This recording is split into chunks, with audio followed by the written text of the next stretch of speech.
So good morning guys. तो चलिए start करते हैं आज के यानी कि 25 सितंबर के इंपॉर्टेंट करंट अफेयर्स को।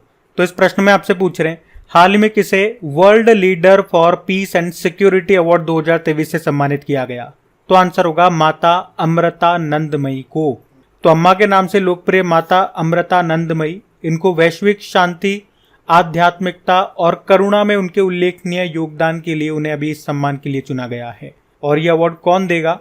तो बोस्टन ग्लोबल और फोरम और Michael Dukakis institute for leadership and innovation की तरफ से ये पुरस्कार दिया जाएगा। तो कौन देगा ये याद नहीं रखना आपको तो याद रखना इस अवार्ड का नाम क्या है। World leader for piece and security award 2023 के लिए मिलेगा माता अमृतानंदमयी को। बाकी ऑप्शन पे अगर हम चलें तो 2023 के लिए एलिजाबेथ लॉन्गफोर्ड पुरस्कार जीता रामचंद्र गुहा ने, संगीत कलानिधि पुरस्कार जीता बॉम्बे जयश्री ने, और 2023 का मार्कोनी पुरस्कार जीता हरि बालकृष्णन ने। और इतना ही नहीं, कुछ और इंपॉर्टेंट अवार्ड्स भी मैं आपको रिवाइज कराऊंगा। जैसे कि भी मातृभूमि बुक ऑफ द ईयर 2023 जीता डॉक्टर पेगी मोहन ने, राजा राम मोहन रॉय 2023 का अवार्ड जीता था पत्रकार ABK प्रसाद ने, प्रेसिडेंट कलर अवार्ड मिला था हरियाणा पुलिस को, एंटरप्रेन्योर ऑफ द ईयर 2022 का अवार्ड मिला था सज्जन जिंदल को, चिल्ड्रन चैंपियन अवार्ड 2023 मिला तपोवन को, यह असम का NGO है। मिस इंडिया 2023 का खिताब जीता नंदिनी गुप्ता ने, कोटा राजस्थान से हैं। लता दीनानाथ मंगेशकर पुरस्कार जीता आशा भोसले ने। ग्लोबल गोल्ड अवार्ड जीता है पावर ग्रिड कॉरपोरेशन ने, और आप जानते हो ये 11वें नंबर की महारत्न कंपनी बनी थी। केरल शील्ड्स पुरस्कार 2023 जीता फातिमा असगर ने, और डॉक्टर BR अम्बेडकर पुरस्कार 2023 जीता उत्तर प्रदेश के मुख्यमंत्री योगी आदित्यनाथ। तो ये सारे अवार्ड आप देख सकते हैं 2023 के, ये इंपॉर्टेंट है सारे, इनको ध्यान रखना। बढ़ते हैं आगे। फिर बताओ, अभी सितंबर 2023 में वैश्विक कौशल शिखर सम्मेलन का 14वां संस्करण कहाँ पे हुआ? तो इसका उत्तर होगा नई दिल्ली में। बात कर रहे हैं यहाँ पे ग्लोबल स्किल समिट 2023 की, जो अभी इसका कहाँ पे हुआ आयोजन? नई दिल्ली में। ये इसका 14वां संस्करण था। इस बार की थीम क्या रही? Building skills, empowering youth and creating future. तो भारत के युवाओं को उद्योग के लिए कुशल बनाने और भारत में कौशल और शिक्षा पारिस्थितिकी तंत्र को मजबूत करना इस सम्मेलन का मुख्य उद्देश्य था। और इसका आयोजन किया फिक्की ने। फिक्की की बात पहले करते हैं। फिक्की मतलब federation of Indian chamber commerce and industry. स्थापना इसकी होती है 1927 में, और इसके अध्यक्ष हैं सुब्रकांत पांडा, और इसके सेक्रेटरी जनरल अभी नए बने थे, शैलेश पाठक उनका नाम है। अच्छा, इसी तरह से अभी कुछ इंपॉर्टेंट समिट्स आपकी हुई है 2023 में, उनको हम रिवाइज करते हैं। जैसे शुरुआत करते हैं भारत से। G20 समिट को होस्ट किया इस बार भारत ने, और अब ये G20 नहीं रहा, ये G21 हो गया। अफ्रीकन यूनियन भी इसमें शामिल हो गया। भारत ने इस बार शंघाई कोऑपरेशन ऑर्गेनाइजेशन की भी अध्यक्षता की, और ब्रिक्स समिट को होस्ट किया साउथ अफ्रीका ने। साउथ अफ्रीका के जोहान्सबर्ग में हुई थी ये बैठक, और ये वही जोहान्सबर्ग है जहाँ पे अभी गांधी वॉक का आयोजन भी हुआ था। बाकी इस बार जो G7 समिट हुई 49th नंबर की, वो जापान में हुई, जापान के हिरोशिमा में। और हिरोशिमा में ही अभी क्वाड समिट का आयोजन भी हुआ। उसके अलावा अभी 43 नंबर की जो आसियान समिट है वो कहाँ पे हुई? इंडोनेशिया जकार्ता में। और इस बार बिम्स्टेक की जो अध्यक्षता है वो थाईलैंड के पास है। और अगर पूछूं कि अगले साल 2024 में G20 को कौन होस्ट कर रहा है, तो ब्राजील। 2024 में भारत ये क्वाड समिट को होस्ट कर रहा है। ये पॉइंट्स भी आप याद रखना। बढ़ते हैं आगे। चलो फिर बताओ, हाल ही में पहला आसियान संयुक्त सैन्य अभ्यास जिसका नाम है ASEX-01N का आयोजन ये कहाँ पे हुआ? तो आंसर होगा इंडोनेशिया। इस एक्सरसाइज का नाम है ASEX-01N। तो इसका तो मतलब हो गया, एस मतलब आसियान, तो आसियान का ये संयुक्त सैन्य अभ्यास है। EX मतलब एक्सरसाइज, 01 मतलब ये पहली बार हो रहा है, और N मतलब नातूना, मतलब इंडोनेशिया में नातूना द्वीप समूह में इसका आयोजन हुआ। तो यहाँ पे हर चीज का मतलब है। और इसमें कितने देशों ने पार्टिसिपेट किया? तो जितने भी आसियान के सदस्य देश हैं, और कितने अभी 11 हो चुके हैं। 11वें नंबर का बना था तिमोर लेस्ते, ये भी याद रखना। चलो पहले आसियान की बात करते हैं। इसकी स्थापना होती है 1967 में। तो ये क्या है? ये दक्षिण पूर्व एशिया में 10 सदस्य देशों का एक राजनीतिक और आर्थिक संघ है। 10 नहीं, हमने कहा अभी 11 हो गए। 11वां ये प्रश्न बनेगा, 11वां नंबर का सदस्य देश इसमें कौन सा जुड़ा? तो तिमोर लेस्ते। और इसकी फुल फॉर्म तो association of south east Asian nation हो गई। मुख्यालय इसका हो गया इंडोनेशिया के जकार्ता में। अच्छा, इंडोनेशिया से भी तो प्रश्न बनेगा। इंडोनेशिया की नई कैपिटल नुसंतारा है, ये याद रखना। किस द्वीप पर है? बोर्नियो द्वीप पर है। क्या भारत इसका सदस्य देश है? तो आंसर होगा नहीं। और अभी आपने पढ़ा 43rd नंबर का आसियान समिट को होस्ट किया इंडोनेशिया ने ही। यहीं पे अभी ईस्ट एशिया समिट और इंडिया आसियान समिट भी हुआ। और कई बार जब भी हम ज्वालामुखी वाले प्रश्न पढ़ते हैं तो हम पढ़ते हैं ना ये ज्वालामुखी इंडोनेशिया में है। तो आज बात करें कि इंडोनेशिया में कौन कौन से वॉल्केनोज हैं। तो एक तो माउंट सिनाबुंग याद रखना, माउंट मेरापी और एक माउंट क्राकातोआ ज्वालामुखी, ये सारे आपको मिलेंगे इंडोनेशिया में। अच्छा चलो, एक बार फिर मैं आपको 2023 के सारे इंपॉर्टेंट एक्सरसाइज रिवाइज करा रहा हूँ। तो जिसको याद है वो मेरे साथ साथ बोलते हुए चलना। बोलोगे तो आपको जल्दी चीज़ें याद रहेंगी और लंबे समय तक रहेंगी। और नहीं याद तो अभी याद करने की कोशिश कर रहे हैं। इस शीट को हम बार बार रिपीट करेंगे तो फिर आपको दोबारा मौका मिलेगा मेरे साथ बोलने का। देखो, ब्राइट स्टार 2023 अभ्यास अभी हुआ था कहाँ पे? मिस्र में। और पहली बार भारतीय वायुसेना ने इसमें हिस्सा लिया था। मिस्र मतलब इजिप्ट। अभी ऑस इंडेक्स एक्सरसाइज हुआ, सिडनी में हुआ, भारत और ऑस्ट्रेलिया के बीच में। अभी सी सेट एक्सरसाइज हुआ, कहाँ पे? सिंगापुर में। और भारत ने भी पहली बार इसमें हिस्सा लिया, तो हम पढ़ रहे हैं इसे। सी सेट का मतलब हो गया south east Asia cooperation and training. और तरंग शक्ति एक्सरसाइज, इसका आयोजन इंडियन एयरफोर्स करेगा, लेकिन अगले साल करेगा, जिसमें लगभग 12 देश हिस्सा लेंगे। एक जायद तलवार एक्सरसाइज भारत और यूएई के बीच में हुआ, कहाँ पे? दुबई में। एक पैसेज एक्सरसाइज हुआ भारत और सऊदी अरब के बीच में, कहाँ पे? सऊदी अरब के जेद्दा में। एक टेलिस्मैन सेबर अभ्यास का आयोजन हुआ ऑस्ट्रेलिया में, और भारत इसमें पर्यवेक्षक देश, ऑब्जर्वर कंट्री था। और इस बार जो मालाबार एक्सरसाइज है उसको होस्ट किया ऑस्ट्रेलिया ने ही, जिसमें क्वाड देशों ने हिस्सा लिया। क्वाड में 4 देश आते हैं, भारत, ऑस्ट्रेलिया, जापान, यूएसए। और कोमोडो एक्सरसाइज का आयोजन हुआ इंडोनेशिया में, भारत ने भी इसमें हिस्सा लिया। अभी जापान के साथ हमने जिमेक्स एक्सरसाइज किया था विशाखापत्तनम में। वैसे जापान के साथ अभी हमने 2 एक्सरसाइज और किए हैं, एक तो है वीर गार्जन और एक है धर्मा गार्जन, दोनों हमने जापान में किए। और सेल्वेक्स एक्सरसाइज हमने अमेरिका के साथ किया, कहाँ पे? कोच्चि, केरल में। नोमैडिक एलिफेंट, ये हमने अभी मंगोलिया के साथ किया, उसकी कैपिटल उलन बतौर में। अल मोहद अल हिंदी एक्सरसाइज हमने सऊदी अरब के साथ किया, सऊदी अरब में। एकता एक्सरसाइज मालदीव के साथ किया हमने। और याद रखना, एक्वेरियन एक्सरसाइज भी हम मालदीव के साथ करते हैं। अभी समुद्र शक्ति एक्सरसाइज इंडोनेशिया के साथ में किया था, बाटम, इंडोनेशिया में ही। और सागर कवच एक्सरसाइज, ये भारतीय तटरक्षक बल ने आयोजन किया है, इसका पश्चिम बंगाल में। अजय वॉरियर एक्सरसाइज हम यूके के साथ किया, अभी यूके में ही। और यूके के साथ अभी हमने कोंकण एक्सरसाइज भी किया था, कहाँ पे? अरब सागर में। अभी कोप इंडिया एक्सरसाइज ये हमने अमेरिका के साथ किया, पश्चिम बंगाल में। और अभी आपको याद होगा अमेरिका के साथ युद्ध अभ्यास एक्सरसाइज भी किया हमने, अलास्का, अमेरिका में ही। बाकी स्लाइनेक्स एक्सरसाइज हमने श्रीलंका के साथ किया, कोलंबो में। बोल्ड कुरुक्षेत्र किया हमने सिंगापुर के साथ में, राजस्थान में। और फ्रेंजेक्स एक्सरसाइज हमने फ्रांस के साथ किया, केरल के तिरुवनंतपुरम में। एफ इंडेक्स एक्सरसाइज किया हमने 20 अफ्रीकी देशों के साथ में, पुणे के औंध सैन्य स्टेशन में। डस्टलिक एक्सरसाइज किया उज्बेकिस्तान के साथ में, पिथौरागढ़, उत्तराखंड में। और अभी इजिप्ट यानी कि मिस्र के साथ हमने साइक्लोन 1 एक्सरसाइज भी किया था, राजस्थान में। ये इस देश के साथ हमने पहला एक्सरसाइज किया। तो ये 2023 के मोस्ट इंपॉर्टेंट जितने भी एक्सरसाइज थे एक बार फिर मैंने आपको रिवाइज करा दिए। तो उम्मीद करूंगा आपको सेशन अच्छा लग रहा होगा। और अभी तक आपने वीडियो को लाइक नहीं करा तो वीडियो को लाइक ज़रूर कर दें, और इस वीडियो दोस्तों के साथ में आपको शेयर ज़रूर करना है, और जो भी आपका स्टडी ग्रुप होता है वहाँ पे भी। अभी बढ़ते हैं आगे।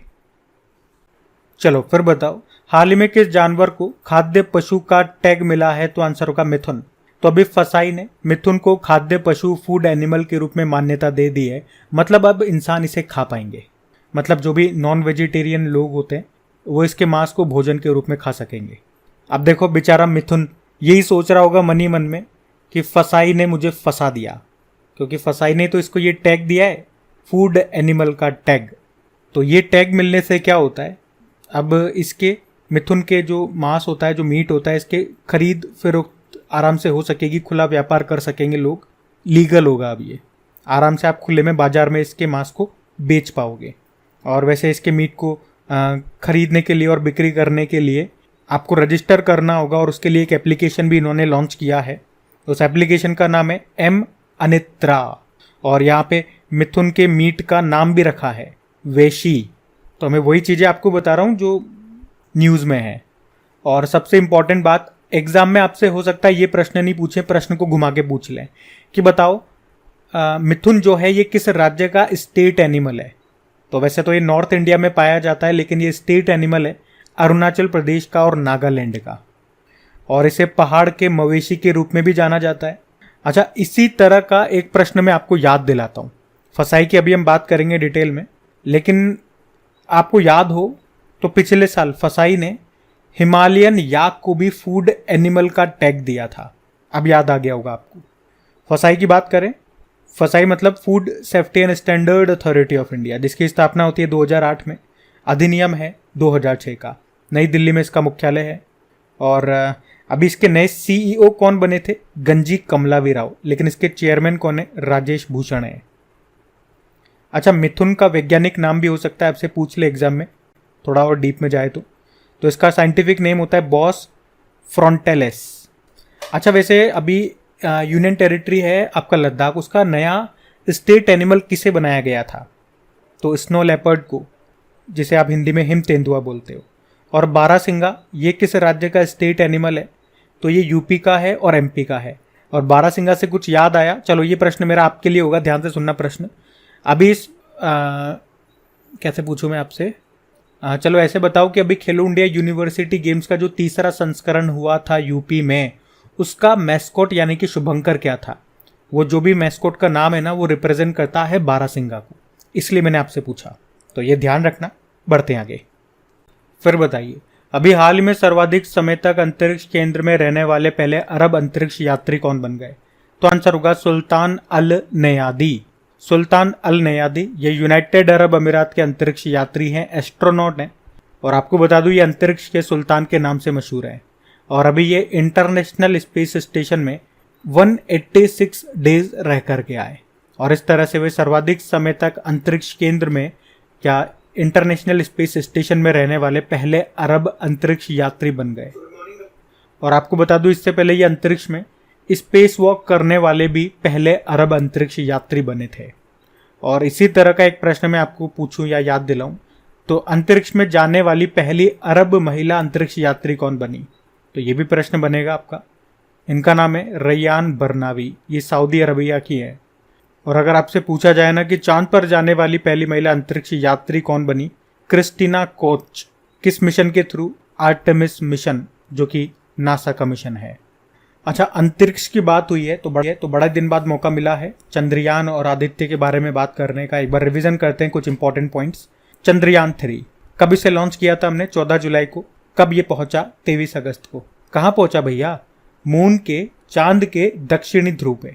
इसीलिए हम 23 अगस्त को राष्ट्रीय अंतरिक्ष दिवस के रूप में मना रहे हैं। और इसने चांद के जिस हिस्से पे, जिस पॉइंट पे ये लैंड किया था, उसको भी नाम दिया हमने शिव शक्ति, उसको नाम दिया। इसमें एक लैंडर था, विक्रम है, रोवर है, उसका नाम प्रज्ञान है। ये तो पुराने वाले ही नाम है जो आप जानते हो। लेकिन चंद्रयान 3 को किस रॉकेट से लॉन्च किया? LVM-3M4, जिसे बाहुबली रॉकेट या फैट बॉय भी कहते हैं। और इसके प्रोजेक्ट डायरेक्टर कौन थे? पी वीर मुथवेल। एक हमारा जो सूर्य मिशन हमने लॉन्च किया, उसकी भी बात करें तो उसका नाम आदित्य L1 मिशन है। यहाँ पे L1 मतलब हो गया लैंग्रेज पॉइंट 1, जहाँ पे ये जाएगा। मतलब ये सूर्य और पृथ्वी के बीच में एक बिंदु है जहाँ पे ये जाएगा। वहाँ पे इस बिंदु की खास बात क्या है कि ग्रेविटेशनल फोर्स अर्थ का और सन का वहाँ पे दोनों बराबर रहता है। तो वहाँ उस बिंदु पे जाने के बाद न तो ये पृथ्वी की तरफ आकर्षित होगा, न सूर्य की तरफ, वहीं के वहीं रहेगा और अपना काम करेगा। इसे किससे हमने लॉन्च किया? PSLV C57 रॉकेट से। और इस मिशन के प्रोजेक्ट डायरेक्टर का नाम है निगार शाजी। तो ये इंपॉर्टेंट पॉइंट्स भी आप ध्यान रखना। बढ़ते हैं आगे।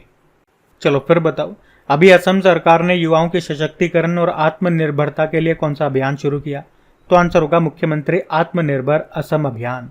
तो अभी असम सरकार ने युवाओं के सशक्तिकरण और आत्मनिर्भरता के लिए मुख्यमंत्री आत्मनिर्भर असम अभियान को शुरू किया है। तो इसमें होगा क्या? तो इसमें 2 साल तक 2 लाख युवाओं को 2-2 लाख रुपए दिए जाएंगे, जिससे वो अपना खुद का कोई बिजनेस, कोई रोजगार शुरू कर सके, मतलब आत्मनिर्भर बन सके। पर पैसे देने से पहले उनको 1 महीने की ट्रेनिंग दी जाएगी, जो भी वो करना चाहते हैं उस क्षेत्र में। अब बात यहाँ पे असम की है, तो ये रहा मैप में असम। देखो आपको पता है असम की कैपिटल दिसपुर है और मुख्यमंत्री हेमंत बिस्वा शर्मा और गवर्नर नए बने थे गुलाब चंद कटारिया नाम है। कामाख्या देवी का मंदिर आपको असम में ही मिलेगा जहाँ पे लगता है अंबुबाची का मेला। वांचुआ महोत्सव भी यहाँ पे मनाया जाता है। और आपको याद है असम के गवर्नर गुलाब चंद कटारिया ने अभी यहाँ पे सरपंच संवाद नाम से एक मोबाइल एप्लीकेशन को भी लॉन्च किया था।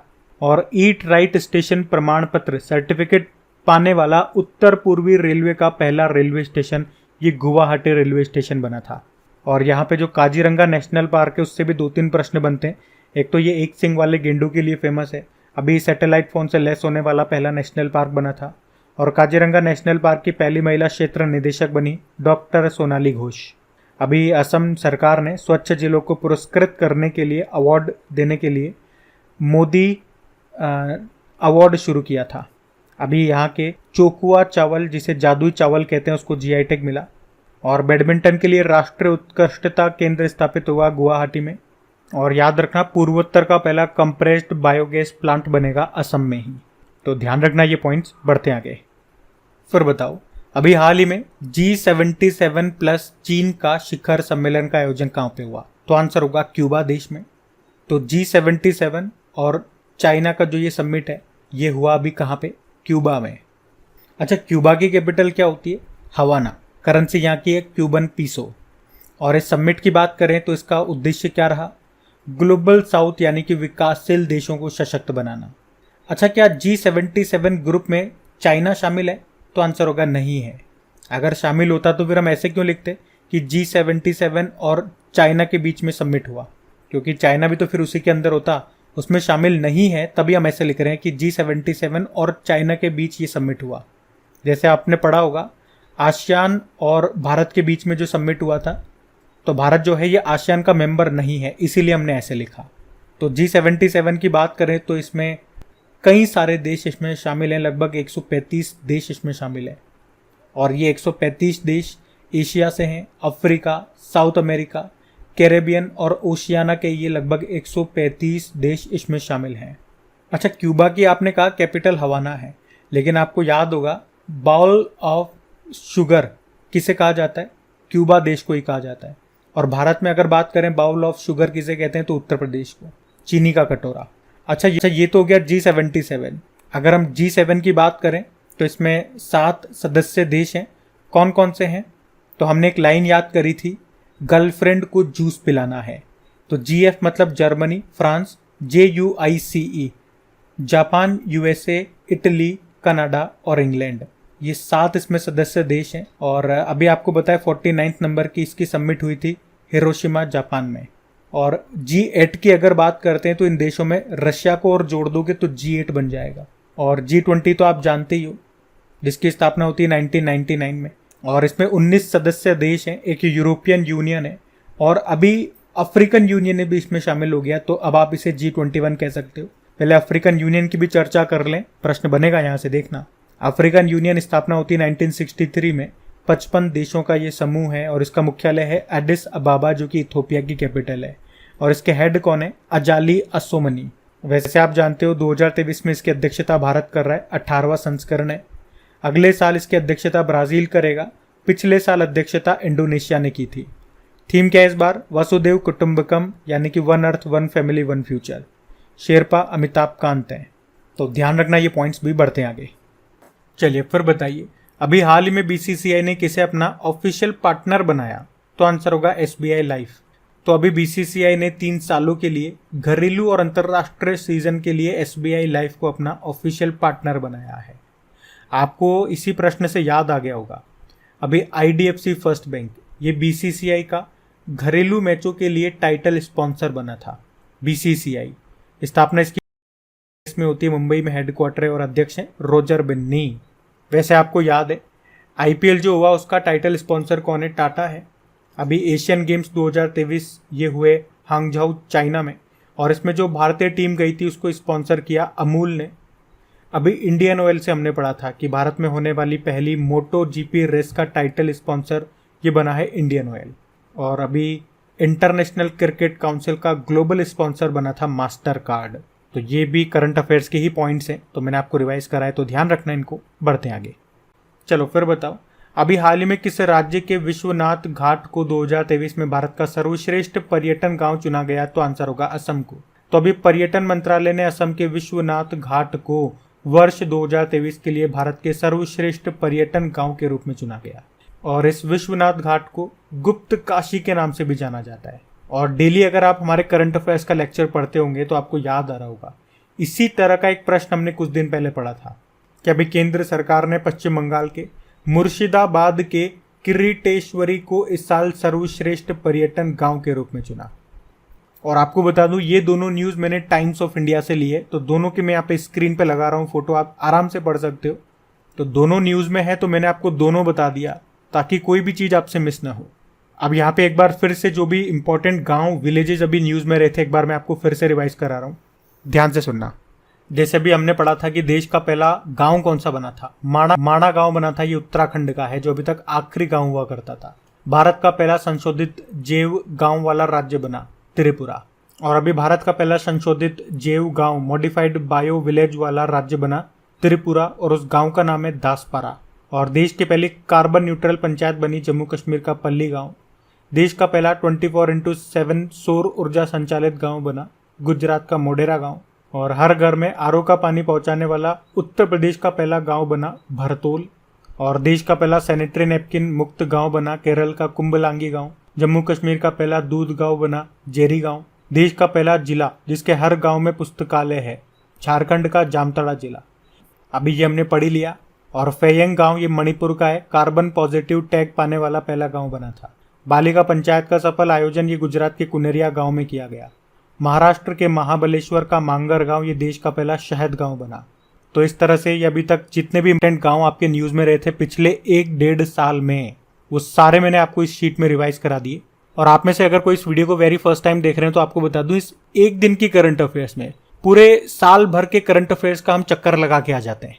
और ऐसा भी नहीं होता, इतना सारा कंटेंट हम रिवाइज करते हैं तो इसके लिए मैं आपका ज़्यादा समय लेता हूँ कि भाई 30-35 मिनट, 40 या 1 घंटा आपका ले रहा हूँ। मेरी कोशिश रहती है 25 मिनट के अंदर अंदर आपको ये कवर में करवा दूँ। बाकी आपकी प्रैक्टिस के लिए इनकी क्विज भी अपलोड होती है आपकी क्रेक एग्जाम एप्लीकेशन पे, पीडीएफ भी आपको वहाँ पे मिलेगी बिल्कुल फ्री में। तो क्रेक एग्जाम एप्लीकेशन को इंस्टॉल कर लेना, लिंक डिस्क्रिप्शन बॉक्स में है। तो अगर आपको वीडियो अच्छा लगता है, अगर आप वीडियो से कंटेंट से खुश हैं, तो इस वीडियो को सपोर्ट करके, इसे शेयर करके थोड़ी सी खुशी मेरे साथ भी शेयर करो। अभी बढ़ते हैं आगे। चलो फिर बताओ, अभी सितंबर 2023 में नदी उत्सव का आयोजन ये कहाँ पे किया गया? तो आंसर होगा नई दिल्ली में। तो अभी दिल्ली में यमुना नदी के तट पर यह नदी उत्सव का आयोजन किया गया 22 से लेकर 24 सितंबर 2023 तक। कहाँ पे? नई दिल्ली में। और ये इसका चौथा संस्करण था। नदी उत्सव ये 2018 में शुरू हुआ था, जिसका उद्घाटन समारोह नासिक में गोदावरी नदी के तट पर हुआ। फिर दूसरा नदी उत्सव ये विजयवाड़ा में कृष्णा नदी के तट पर हुआ, और तीसरा वाला मुंगेर में गंगा नदी के तट पर। और अभी चौथा आपने देखा, ये दिल्ली में यमुना नदी के तट पर आयोजित हुआ। और इस नदी उत्सव का आयोजन करने का मेन उद्देश्य क्या है? नदियों को स्वच्छ रखना, और उन्हें स्वच्छ रखने के लिए, उनके महत्व को बताने के लिए, लोगों में जागरूकता फैलाने के लिए इस नदी महोत्सव का आयोजन किया जाता है। तो गाइज, ये था आज का आपका करंट अफेयर्स का सेशन। अभी मैं आपको कल के करंट अफेयर्स का भी क्विक रिवीजन करवा देता हूँ। तो चलो फिर।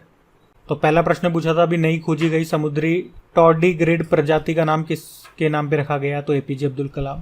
किस राज्य में भारत का पहला प्रकाश स्तंभ उत्सव मनाया गया? तो गोवा में।